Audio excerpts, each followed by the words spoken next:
Mas a coisa mais grave neste orçamento é que a Presidência da República continua a somar, a Casa Militar continua a somar mais dinheiro do que todas as áreas de maior interesse social e econômico para as pessoas. É um pouco complicado isto. Verem uma Casa Militar que apenas cuida do Presidente da República e da sua família a consumir mais rios de dinheiro do que, por exemplo, a PRM que cuida de todos nós, do que, por exemplo, as Forças de Defesa, as Forças Armadas que cuidam da soberania nossa. Quer dizer, este é um pouco problemático. Nós temos esta questão muito séria da saúde, nós temos médicos formados que não estão a ser contratados porque não há dinheiro, nós temos os tribunais lotados de processos, há muitos juristas formados que não podem ir à magistratura porque os orçamentos são limitados. Nós temos problemas da insegurança no país porque temos a PRM mal equipada, temos uma PRM que não tem efetivos suficientes, não tem meios de patrulha, não tem meios de investigação, temos uma Cernic escancarada porque não tem meios de investigação, não tem pessoas capacitadas como se deve e as alegações sempre são de falta de dinheiro. Entretanto, o dinheiro vai à presidência, o maior bolo vai para a casa militar. São situações que atrapalham o funcionamento normal daquilo que deveria ser a normalidade institucional. É por causa disso que, ciente da responsabilidade que nós temos perante o povo, tivemos que chumbar este plano econômico-social e o orçamento do Estado. A outra coisa mais grave que o plano econômico-social tem é que, em alguns sítios, o plano indica claramente o que é que vai se fazer, onde é que vai se fazer e quantifica. Em alguns sítios, não há nada disso.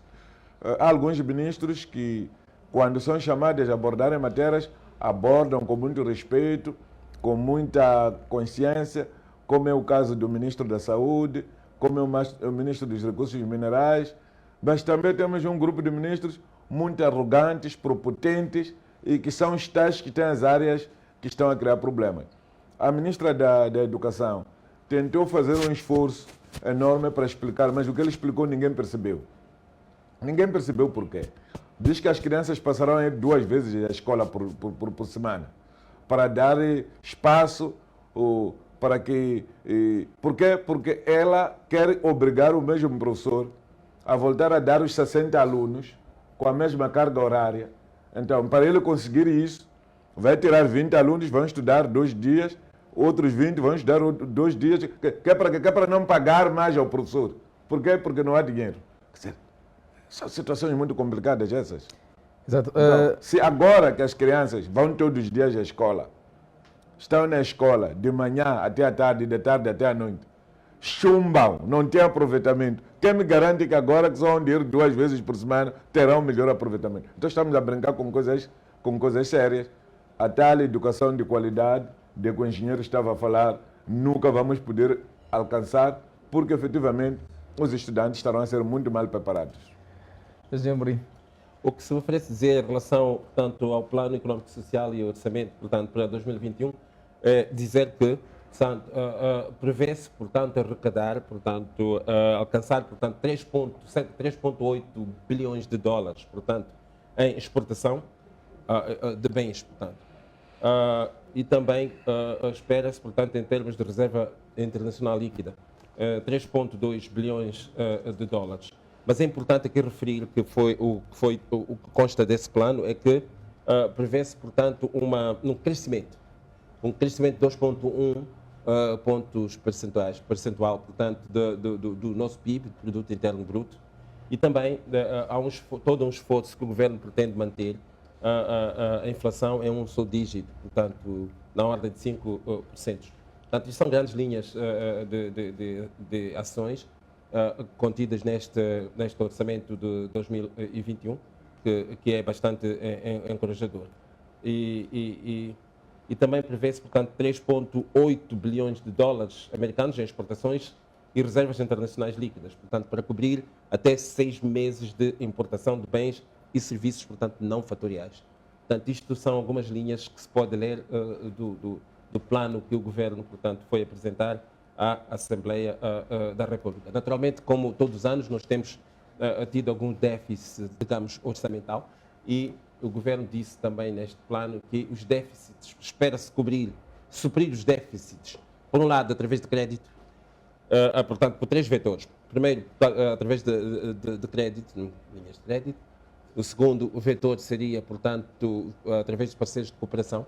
E o terceiro vetor seria, portanto, através das mais-valias geradas, portanto, da indústria de extração.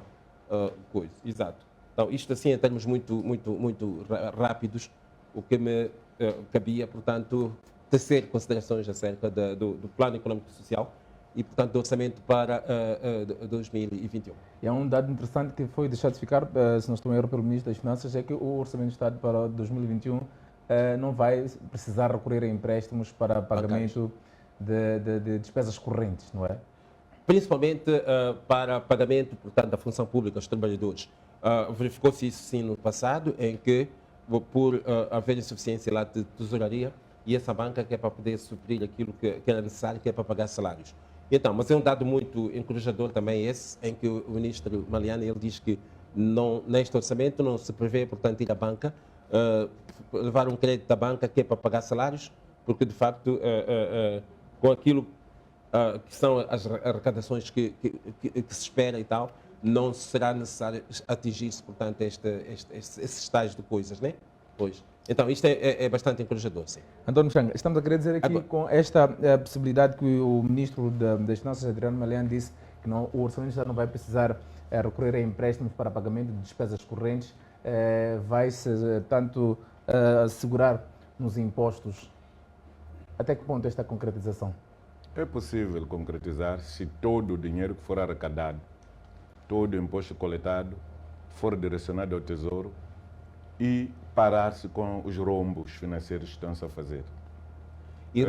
Por exemplo, hoje o Dr. Max Tonella disse uma coisa muito importante. Eu fiz uma pergunta ontem para saber como se chamava a empresa que está a marcar combustível a partir de dia 1, tendo em conta que aquela empresa que embarcava o combustível entrou na situação em que entrou. Ele fez um detalhe muito interessante que a imprensa não nos dizia, que afinal os próprios importadores que usavam os nossos portos reclamavam a atuação daquela empresa. Não havia transparência e fazia tudo ela sozinha. E tem graça que dentro daquela empresa encontramos familiares de algumas pessoas ligadas à autoridade tributária. Quer dizer, estamos a ver um posicionamento muito interessante da presidente da autoridade tributária a favor da continuação daquela empresa. Entretanto, aquela empresa tirava 2 bilhões por ano. Quer dizer, é verdade que este dinheiro é pago pelas empresas que estão a usar os nossos portos, mas esses 2 bilhões iriam diretamente aos nossos cofres se fosse o próprio Estado a fazer o trabalho. É uma poupança. O que é que são capazes de fazer os 2 bilhões de meticais nos nossos cofres? Portanto, o governo precisa de ter este desafio de pegar atividades lucrativas como estas, chamar a si, que é para aumentar o seu budget. Lamentavelmente, tudo que pode dar um pouco mais é mandado para os privados. Tudo aquilo que cria prejuízo é que fica constante. Então, esta maneira de fazer as coisas acho que não é boa. Espero ver esta experiência desta empresa enquanto a contenta continuar no tribunal. Espero que o Tribunal Administrativo demore a responder à semelhança do que fez com o processo de Gustavo Mavi, que recorreu há mais de 20 e tal anos, apesar de estar condenado e não pagou os emolumentos que merecia pagar ao tribunal. O tribunal ainda não tomou a decisão correspondente à expulsão dele. Então espero que façam isso em relação a este recurso, para ver se o Estado vai conseguir encaixar um pouco mais antes que se entregue isso aos privados.